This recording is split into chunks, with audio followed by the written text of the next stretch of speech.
Brought to you by L&M, the modern cigarette that lets you get full, exciting flavor through the modern miracle of the pure white Miracle Tip. Live modern. Smoke L&M.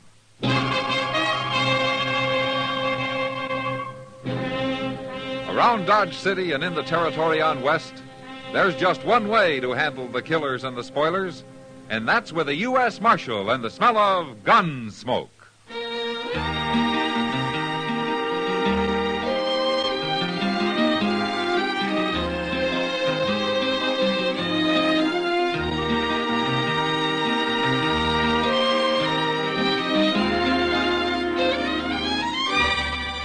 Gunsmoke, starring William Conrad. The transcribed story of the violence that moved west with young America. And the story of a man who moved with it. I'm that man. Matt Dillon, United States Marshal. The first man they look for and the last they want to meet.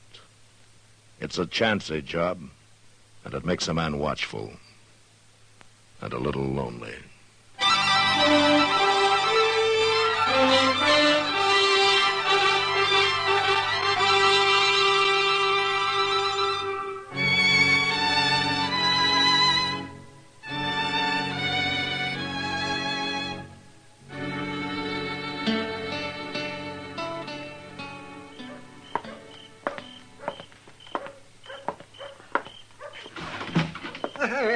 Good evening, Matt. Hello, Doc. I've been waiting for you. I'm all set up. Well, might as well put away that cribbage board. We won't be playing tonight. Oh, why not? Have you found an easier mark? No, but you're going to hightail it up the street once you hear the news. Yeah? Matt, Belle's back. Belle? Belle who? Belle who? Belle Ainsley, that's who. You got a mighty short memory for a man who used to eat dinner out at her place 2 and 3 times a week. Well, she was a good cook, that's all. Besides, that was 3 years ago. Oh, Matt, you know doggone well you... Why don't you forget it, Doc? Is Jess Kreider with her? No. She's come back alone.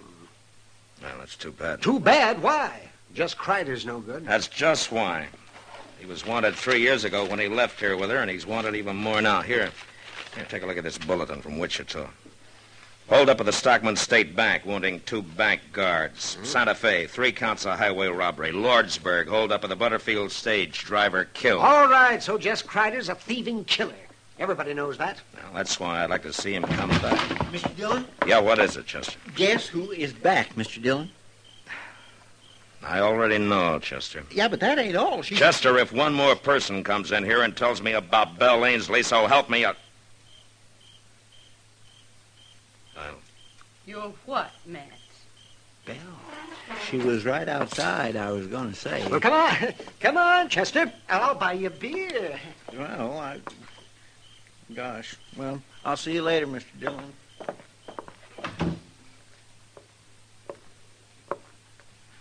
How are you, Matt? I'm fine, Belle. And you? Oh, a little older. Are you visiting, or are you planning on staying? Well, I'm staying. If the town will let me. What about Jess Kreider? Where is he, Bill? I don't know. And I don't care. I left him in Durango. I'm through with him, Matt. I see. I want to stay here with my father. He's getting old, and my kid sister, Phyllis, well, she's grown into a young woman since I went away. And pretty bitter, I understand, when it comes to you. She'll get over it. Everybody will, if you'll help me, Matt. Help you? 3 months after I left, I came back, if you remember. And I found the good people of Dodge had already tried and condemned me. What could I do but go back to Jess? Well, you chose to run off with him in the first place. Chose. Who knew whether I had? Who bothered to ask? You? Anybody? What are you saying? Matt, I rode out of Dodge, thrown across the back of Jess Kreider's saddle, with a gag in my mouth and my hands tied. Oh. Why didn't you tell somebody that? Who'd have believed it? Yeah, but he didn't keep your hands tied for 3 years, Bill. Matt, a woman has to have somebody. Somebody who wants her. And nobody here did. As bad as he was, Jess was my man. Yeah. What do you want me to do, Bill? Just tell people, that's all. If you believe me. Just tell them how it happened.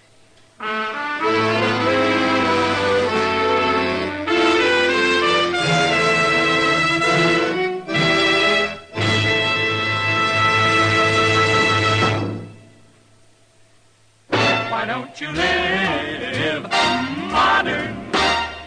Live modern. Live modern. Change to L&M.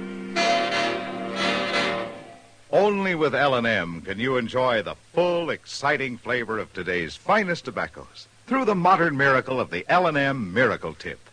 Through the pure white Miracle Tip, L&M tastes richer, smokes cleaner, draws easier.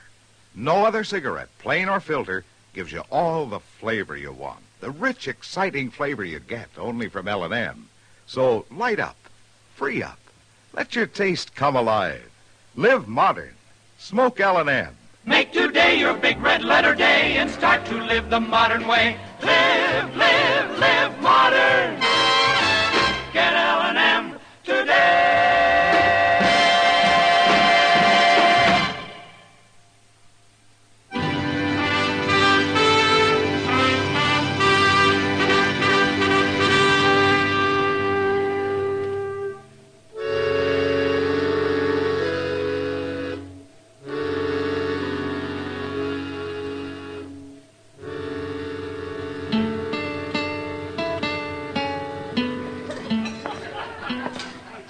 Hello, Matt. Evening, Kitty. Where'd you get all the crowd? The trailherd's in. The bar Double D from the Panhandle. Oh? I understand an old friend of yours came back last week.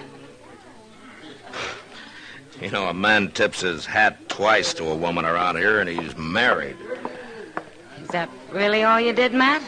Tip your hat twice? Yeah, just about. Have you talked to Bill? Well, in passing. I heard his story.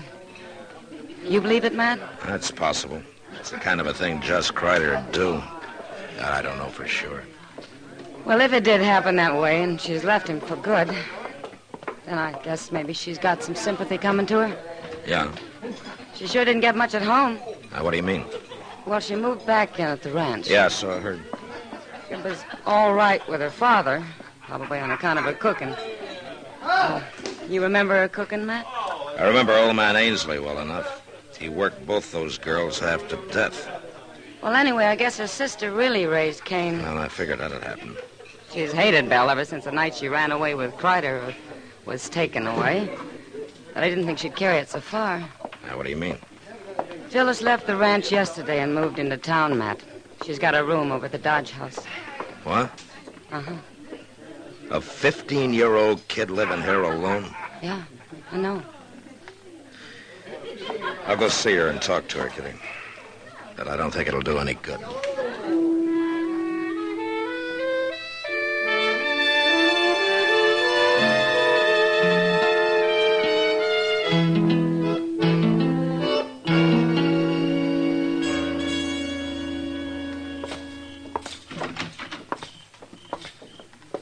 Well, good evening, Marshal. Chester. How are you, Dovey? Some of my guests been kicking up their heels, have they? Dovey, I understand that the youngest Ainsley girl, Phyllis, took a room here yesterday. Is that right? Yeah, she certainly did. Wanted to get away from that environment, I reckon. I can't say I blame her, Marshal. I know if my sister'd been cavorting around for 3 years with a cutthroat like Jess Kreider, Dovey, would you mind telling the girl that I'd like to talk to her? Well, I can't very well do that, Marshal. Oh, why not? Because she up and left this evening. What? Yep. I've already let the room to somebody else. She said she was leaving the country and wasn't coming back. Leaving the country? Well, was she alone? Well, now, she walked out alone, but I kind of had the impression there was some man waiting for her outside. And you let her go? Well, there wasn't nothing I could do about it. Well, you could have told somebody, her family or me. She's only 15, Dovey. Well, that's growed up the way I look at it. Anyway, I figured it's just another case like her sister Belle. It sure ain't none of my responsibility.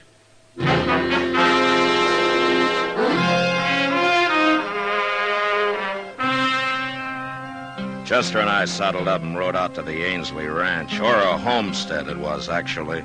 A broken back spread with a flinty range and short water. When we got there, we sat and talked with Belle and her father, all polite and formal-like, and nobody saying much of what they meant. Chester kept looking at me funny because I didn't mention young Phyllis, but I'd decided against that 2 minutes after we walked in. And I still hadn't said anything when we left. Belle came out into the yard with us. It was nice of you to ride out, Matt and Chester. Well, Nobody else from town's even been near the place. Yeah, they're slow people to change, Belle. It takes them a while, I guess. They got to get over feeling kind of awkward around you, I guess. Well, it's not only the outsiders who feel awkward around me. Oh? Well, I guess you wondered where Phyllis was. She's moved out, Matt. She took a room in town. Well, she'll get over it. A girl can be pretty flighty at that age. I suppose so. Well, thanks for coming out. Sure. You ready to ride, Chester? yes, sir. We'll see you again, Belle. I hope so. Good night, Matt. Good night, Chester. Good night. Mr. Dillon, you didn't say one word about Phyllis. Wait a minute, Chester. We're going to ride away from here now, but we're coming back later tonight. What? Didn't you notice how they acted? Old man Ainsley was scared to death, and Belle was jumpy as a young colt. Well, I did notice that, but... Belle didn't come back home alone, Chester. Just Kreider's around somewhere.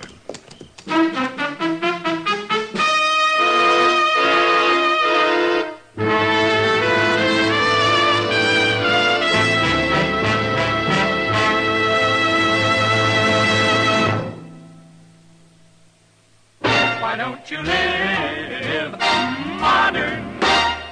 Live modern. Live modern. Change to L&M. Yes, live modern. Smoke modern. Smoke L&M. Enjoy a modern cigarette. L&M gives you the full, exciting flavor of today's finest tobaccos. No other cigarette, plain or filter, gives you the flavor you get through the modern miracle of the L&M Miracle Tip. Through the pure white Miracle Tip, L&M tastes richer, smokes cleaner, draws easier. So light up, free up, let your taste come alive. Live modern. Smoke L&M. Make today your big red letter day and start to live the modern way. Live modern. Get L&M today.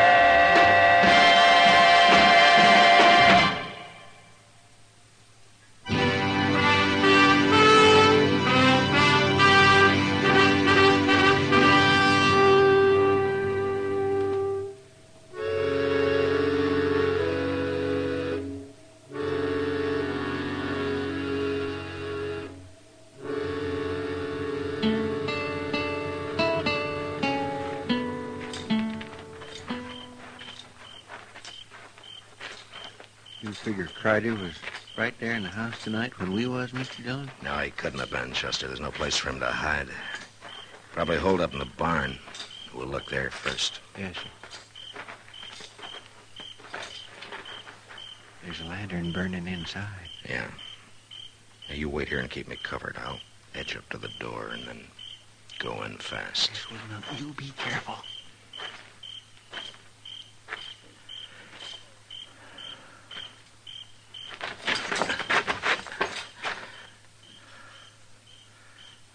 Kreider?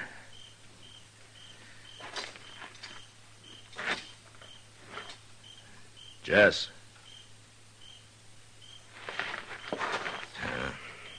Come on in, Chester. He ain't here? No, but he has been. You see that blanket on that straw there? It's made up for a bed. Well, maybe he's up at the house now. I don't think so. The only horse in here is that old Spavin mare Ainsley uses on the buckboard. Just Kreider'd have the best mount he could lay his hands on. Maybe the two of them got spooked up and made a run for it. Yeah, maybe, but I don't think so. Get your hands up, Matt. Well, You too, Chester. oh, Jess? Jess? Forget it, Bill. He's too far away by now to hear you.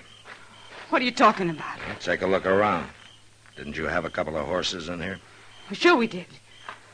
Now, don't move. Either one of you. They're gone. Jess! Jess! You might as well save your breath, Bill. He took both saddles and the packs. You know where he went? Well, I can guess. Where?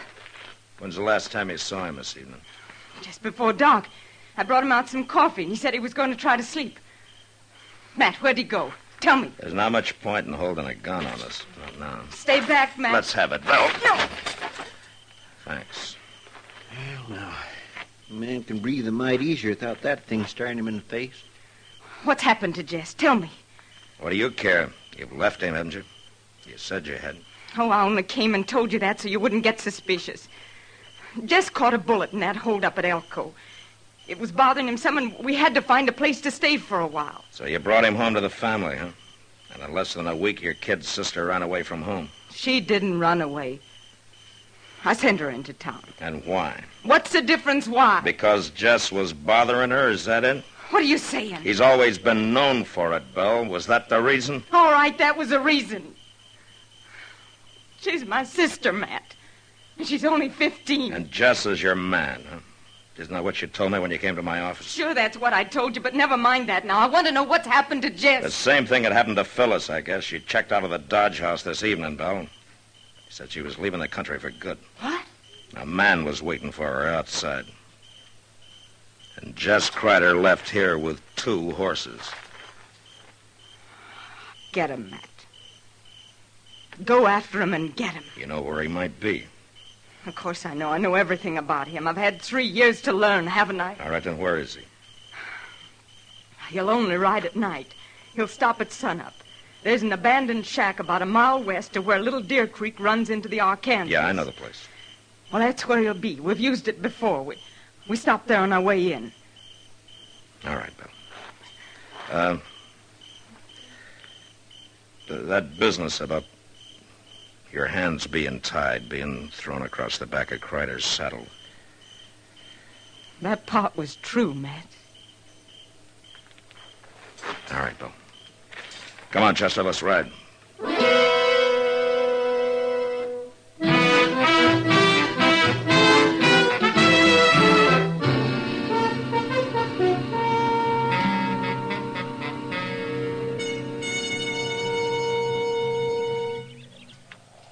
Come out of that shack all day, Mr. Dillon. He will, Chester. They just got here. Those horses are still sweating. He won't leave them standing there saddled for long. It wouldn't be too hard a chore to slip up through that plum thicket there at the back. No. If he fights, I don't want the girl in it. We'll just wait till he comes out. Doggone if I can understand women at all, Mr. Dillon. I've had the same trouble myself a time or two, Chester. But why would that nice young girl want to go running off with a murdering outlaw like Jess Kreider? Maybe it's more a matter of hitting back at her sister. She's let her hate for Belle build up till it's driven her half crazy, I guess. Somebody's coming out. It's him. Yeah. Easy now. We'll just let him get clear of the cabin. You stay down now. All right, hold it, Kreider. You're under arrest. He's going for his gun. Have it your way.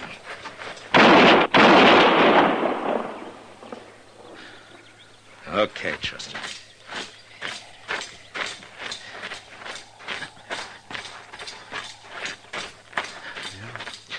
It looks like maybe he got out of hanging. Yeah. You killed him! Marshal, you killed him! Why? Do you know what you've done? I know, Phyllis. Oh, no, you don't. Yes, I do. I've kept you from making an even bigger fool of yourself than you already have. Oh, what are you saying? I love him. We were going to be married. Well, we were. Phyllis, you better go home and talk to Belle about that. Oh, Bill, I'll never say a word to her again as long as I live. Now, you listen to me, Phyllis. You got to get rid of that hate of yours. If you don't, it's going to ruin your life for good. Now, you go home and you talk to Belle and you listen to what she's got to say before you judge her. No, I won't go back. Yes, you will. I can't. Not now. Nobody will ever know about this, Phyllis. I promise you. Jess Kreider was alone when I found him. Now, there's your horse. And he's still saddled. I can't. I don't want to. I know what you need, young lady. You see that plum bush over there? Well, I'm going to cut me a switch off of that, and if you're not out of here in 1 minute, Oh, you wouldn't.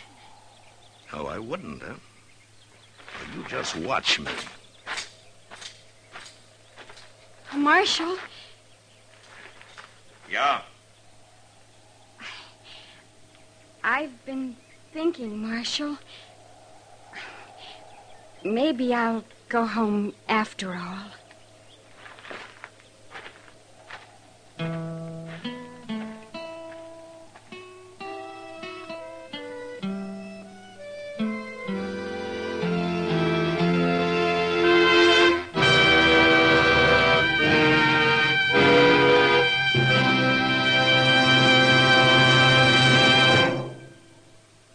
In a moment, our star, William Conrad. Learn more now, earn more later. That's a motto CBS Radio wishes every college student would paste inside his or her wallet. A lot of those collegiate wallets are a good deal fatter than usual these days, thanks to summertime jobs.